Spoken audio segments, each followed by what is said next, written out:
Hello बच्चों, let us read the question. Study the linking of DNA fragments shown below. So बच्चों, यहाँ पे दो फ्रैगमेंट दिया हुआ है डीएनए का, and the question is asking that name the enzyme that can link these two DNA fragments.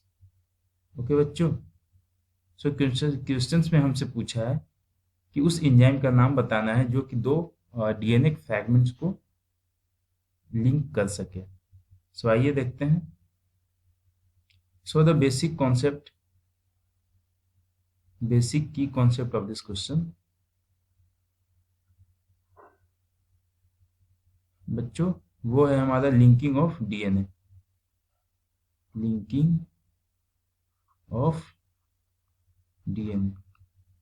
सो बच्चों, क्या होता है कि जब हम डीएनए को कट करते हैं, अपना जो हमारा, जैसा कि फिगर में हम देख सकते हैं कि यहाँ पे दो डीएनए का फ्रैगमेंट दिया हुआ है, ए DNA and B DNA.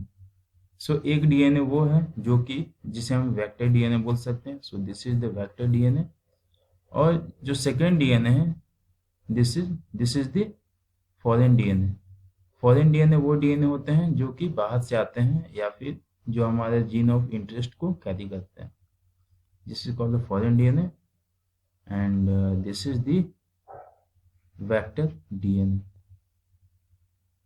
So बच्चों, क्या होता है कि अगर हमें दो फ्रैगमेंट और जीन को जोड़ना होता है तो हम वहाँ पे एक स्पेशल एंजाइम यूज करते हैं, ठीक है, जिसे कि हम लिंकर भी बोलते हैं. लिंकर दैट मीन्स कि जो लिंक करे दो डीएनए के फ्रैगमेंट्स को. लिंक डीएनए फ्रैगमेंट्स, ठीक है बच्चों, डीएनए फ्रैगमेंट्स को लिंक करें. सो ऐसा एक एंजाइम है डीएनए लाइगेज. सो बच्चों, ये जो लाइगेज एंजाइम है ये बेसिकली क्या करता है कि लिंकिंग में हेल्प करता है.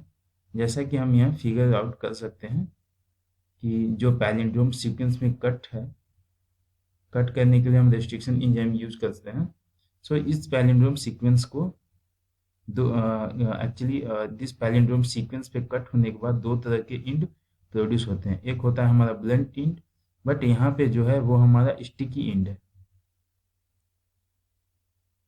स्टिकी इंड प्रोड्यूस हुआ है. सो इस इंड को कनेक्ट करने के लिए हम एंजाइम जो यूज करते हैं वो होता है हमारा डीएनए लाइगेज. सो लाइगेज का बेसिकली यही फंक्शन है बच्चों कि ये दो डीएनए के फ्रैगमेंट्स को लिंक करता है. So according to this the answer will be the DNA ligase. So I hope you understood the concept of this question. Thank you.